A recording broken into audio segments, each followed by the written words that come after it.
इसलिए भक्त जो है वो भगवान की कृपा का अनुभव करता है हर चीज में।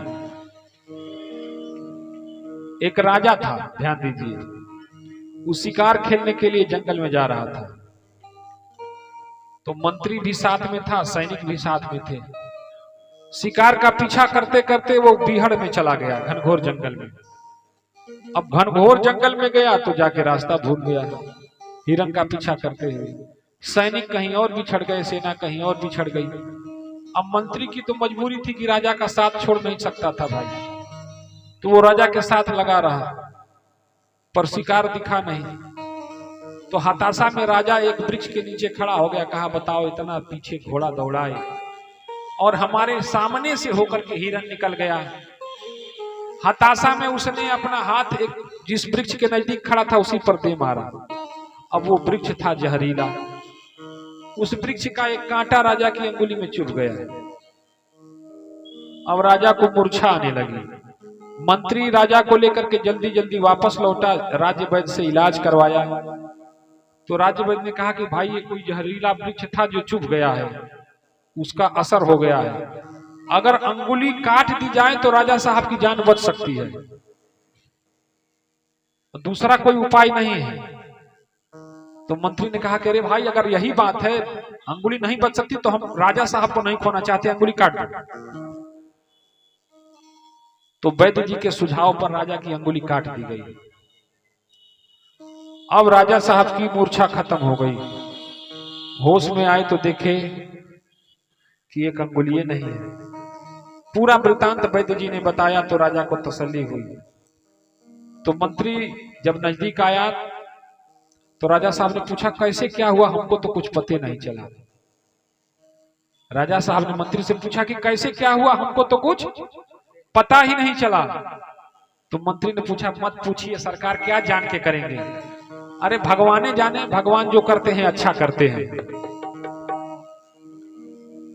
जो करते हैं अच्छा करते हैं। जाने दीजिए अंगुली गई तो गई, पर आप सुरक्षित हैं, भगवान की कितनी कृपा है।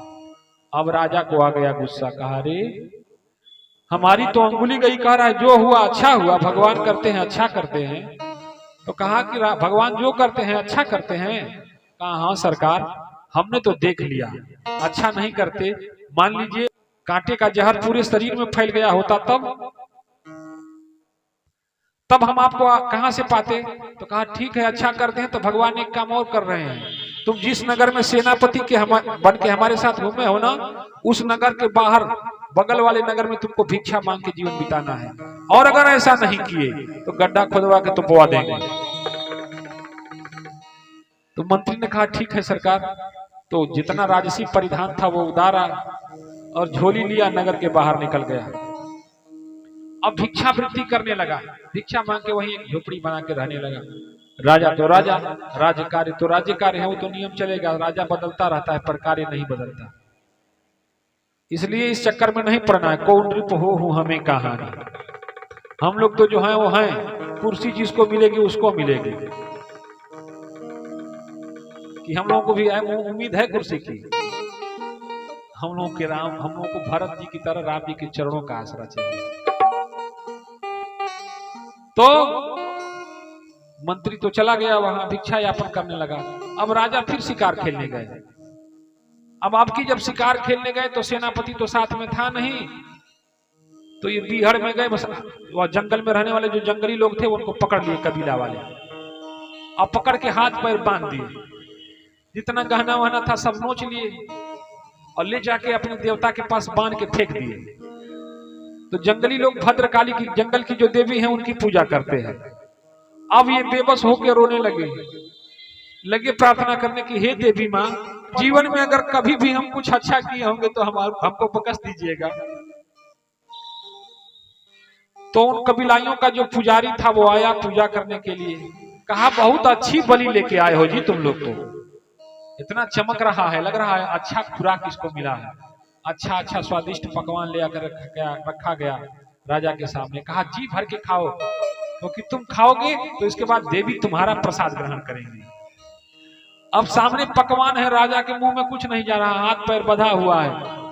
सारे नगर के लोग आ गए, कबीले के लोग ढोल ताशा लेके बजाने लगे, कुछ ताली बजाए, कुछ ढोल बजाए, और राजा मन ही मन गोहराए, प्रभु हमारी रक्षा करो, हमको बचा लो, हमको संभाल लो। कौन संभालेगा? अब वहां कौन याद आ रहा है? हरि बिनु संकट कौन उबारे, हरि बिनु संकट कौन उबारे, हरि बिनु संकट कौन उबारे, हरि बिनु संकट कौन उबारे, हरि बिनु संकट कौन उबारे, हरि बिनु संकट कौन उबारे, हरि बिनु संकट कौन उबारे, हरि बिनु संकट कौन उबारे। हे भगवान अब संभाल लो, बचा लो। अब कबीले के लोग इकट्ठा हुए, उसको स्नान करवाया, स्नान किया, पूरे शरीर में सुगंधित द्रव्य पोता गया। पुजारी जी आए पूजा कराने के लिए, जंगल की देवी के सामने इसको रखा गया। अब हाथ में तलवार लेकर के जो पुजारी था वो राजा के पास पहुंचा, कहा बलि तो बड़ा सुंदर है, हे माँ रुको एक बार फिर समीक्षा कर लें। ऊपर से लेके नीचे तक देखा तो उसकी नजर पड़ गई राजा के हाथ पर। कहा अरे ये कैसी बलि ले आए? तो खंज बलि है। खराब फल भगवान को चढ़ता है कि अच्छा फल चढ़ता है? तो बलि पूरे शरीर की बलि देनी है ना जी। इसका तो एक अंग ही गायब है, इसका तो एक अंग ही गायब है, अंगुलियां नहीं है। ऐसी बलि देंगे तो हमारी देवी रुष्ट हो जाएंगी। तो जो कबीले वाले थे राजा को खोल के ले जाके जंगल के बाहर फेंका। कहा बलियो मिला तो ऐसा निकम्मा, क्या कहें। राजा ने कहा जान बची तो लाखों पाए। राजा गया और राजा को मंत्री की बात याद आने लगी। कहा बताओ। मंत्री सही कह रहा था कि भगवान जो करते हैं अच्छा करते हैं। आज अगर हमारी अंगुली नहीं कटी होती तो हमारा गर्दन उतर जाता।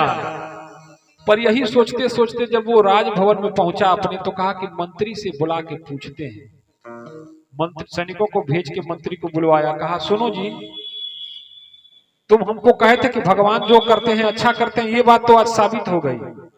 पर हमको ये बताओ कि हम तो तुमको जंगल बगल के नगर में भिक्षा मांगने के लिए कहते, तुम तो अभी भिखिए मांग रहे हो, तुम्हारा क्या अच्छा हुआ? कहा ये सरकार भगवान जो करते हैं बहुत अच्छा करते हैं। आप शिकार पर जाते और अगर हम मंत्री होते तो हमको तो साथे लेके जाते, छोड़ते नहीं। छोड़ते अकेले तो जाते नहीं, और अकेले नहीं जाते हमको लेके जाते तो हम भी पकड़े जाते। तो आपकी तो अंगुली कटी थी तो आप बच जाते, और हमारी तो कहीं कटी पीटी नहीं है तो हमारा तो गर्दन कटी जाता, हम कैसे बचते हैं? तो ईश्वर जो करता है वो आपके हित में करता है, पर हमको इसलिए नहीं समझ में आता क्योंकि उसकी कृपा पर हम नहीं होते। इसलिए भगवान की कृपा का अनुभव भक्त को होता है, सबको नहीं होता। भगवान की कृपा का अनुभव किसको होता है? भक्त को। सबको उसकी कृपा का अनुभव नहीं हो सकता, ना उसका साक्षात्कार हो सकता, क्योंकि जो जिसमें होगा उसी का उसको अनुभव होगा। भगवान के सब हैं पर सब भगवान में नहीं है। समझ में आ रही है बात? भगवान के सब हैं पर सब भगवान में नहीं है। इसलिए जो भगवान में नहीं है, जिनका चिंतन भगवान में नहीं है, भगवान उनके अंदर होते हुए भी अपना परिचय उसको नहीं देते। ठीक वैसे ही जैसे राम जी सामने हैं, राम जी सामने हैं पर सती को साधारण राजकुमार लग रहे हैं, तो जिसके हृदय में श्रद्धा नहीं होती है, जिसका प्रारब्ध पुष्ट नहीं होता है, जिसके हृदय में भक्ति नहीं होती है, उसको भगवान का अनुभव नहीं होता, चाहे पूरी जिंदगी निकल जाए।